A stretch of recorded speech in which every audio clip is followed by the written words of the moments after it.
We're so excited to get started. That's enough! Enough happiness and joy for one day!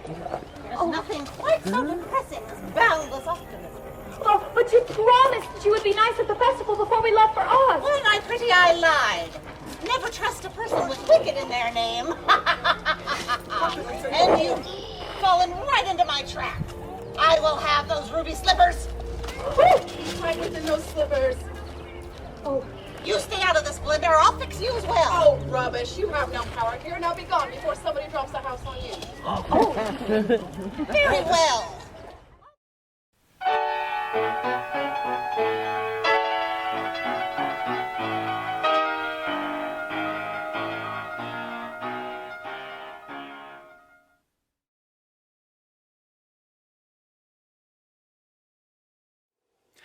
Hello fellow Ozians, I'm the Louisiana Quadling, and welcome to my channel. I just barely finished filming the Tanner Dorothy doll video, and there's some things I still need to put away around the room. But this was around 3 weeks ago. Film critic Ryan J. asked me to perform a piano concert at the Wizard of Oz Days Festival in Chesterton, Indiana. And you might be wondering just how I know Ryan J. Well, I met Ryan at Ozstravaganza in 2014, and we've been Oz friends ever since. In 2019, when I co-chaired the national convention for the Oz Club, Ryan emceed the event for us. Anyways, I told Ryan that I'd have to look at what Oz music I could relearn for this event. And it was around 3 or 4 days later, I contacted him back and let him know that I for sure could do a concert. Also performing at this event is another one of my Oz friends, Tori Calamito. I've performed with Tori in the past. During the 2017 National Convention, Tori and I performed a couple of numbers together on stage. It'll be a lot of fun to be able to see her perform again live. But I can tell you that these past couple of weeks have been really exhausting for me. A coworker at work was out during the past 2 or so weeks of this experience. I'm also, of course, making these YouTube videos and relearning a slew of Oz music. I'm just really tired, and I hope that I can give a performance to the best of my abilities, and that it's worth them asking me to come.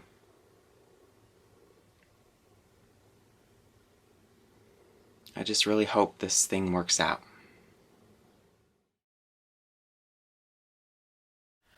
Our journey to Oz started early in the morning on Friday. We headed to the New Orleans airport and barely boarded the plane on time. The flight was pretty smooth sailing to Chicago. It was nice to not change time zones during this particular trip. Arriving in Chicago, we got a rental car and made our way to the Springhouse Inn and checked into our room. The hotel was surrounded by this gorgeous view. It really makes me miss camping and hiking in the woods when I was a Boy Scout. We got to the gala early. I wanted to make sure the keyboard and speakers were set up. Ryan J. welcomed everyone to the gala. Michael Sayward showed off his collection of clothes originally owned by the flower pot munchkin, Margaret Pellegrini. The concert commenced next, with me starting the whole thing off with the main titles from MGM's The Wizard of Oz.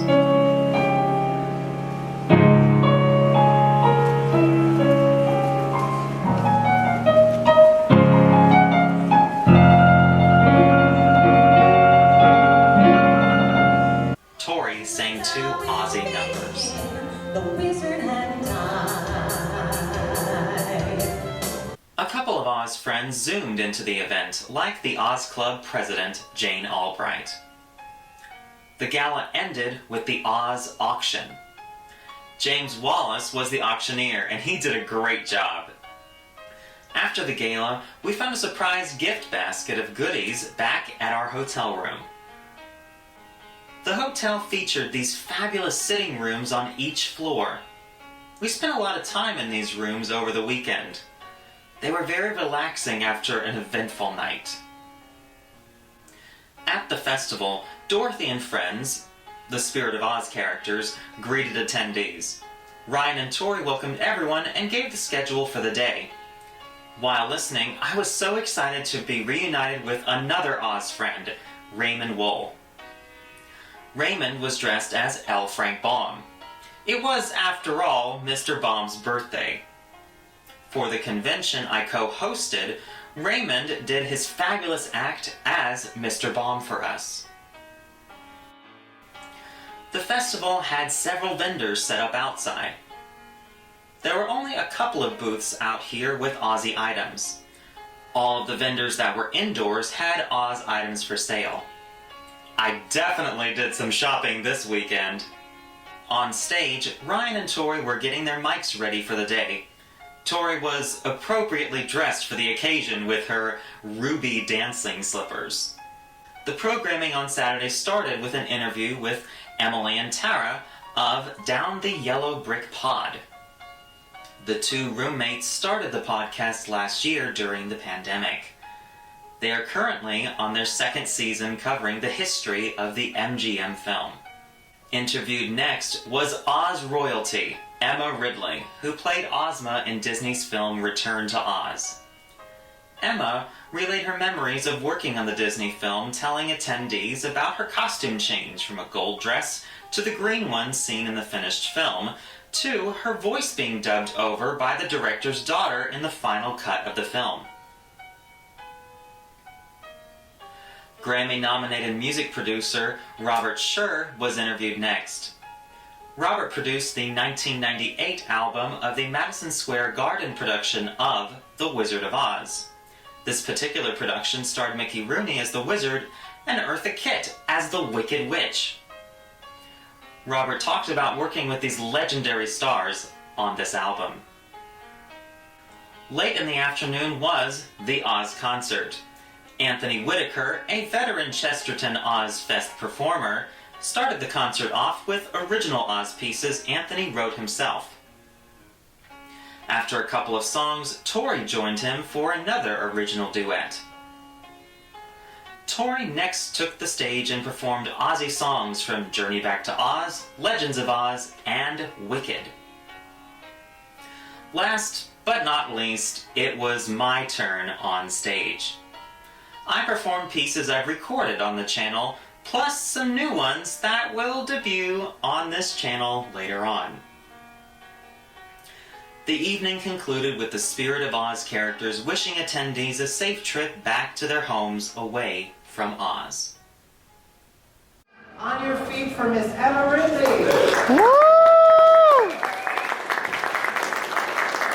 The final day of the festival, we attended the special brunch with Ozma.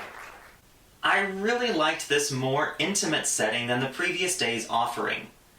Emma answered questions from attendees and told some funny stories of working with the adult stars of the film, like Jean Marsh and Nicole Williamson, who played Mombi and the Gnome King. Earlier in the afternoon than the previous day was the Oz concert. The same program ensued, with both Anthony and me giving different offerings from the previous day.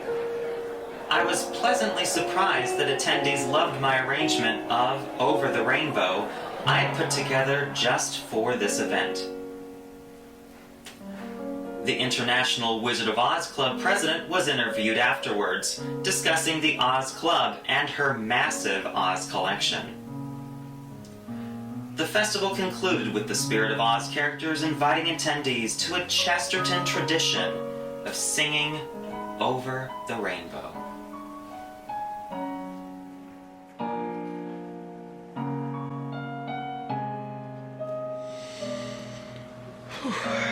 And it's Monday morning.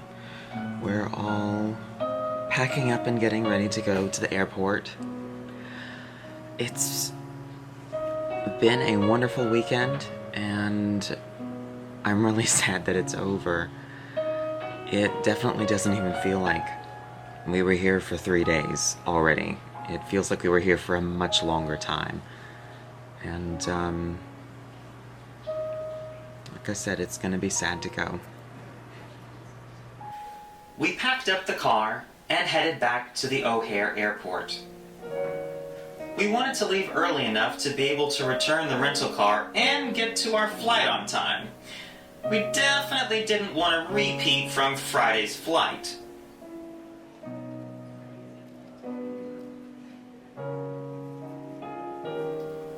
I'm thankful Ryan J. and Jack Bishop asked me to be part of the return of the Chesterton Oz Festival, and want to thank them both for their work in putting together this weekend. While it's nice to be in Oz and see friends, nothing quite beats home, especially my own bed. There really is no place like home. If you liked that video, please give it a thumbs up, leave a comment down below, and subscribe. And if that doesn't satisfy your appetite for Oz, follow the link in the description to ozclub.org and join the International Wizard of Oz Club. Until next time, bye y'all.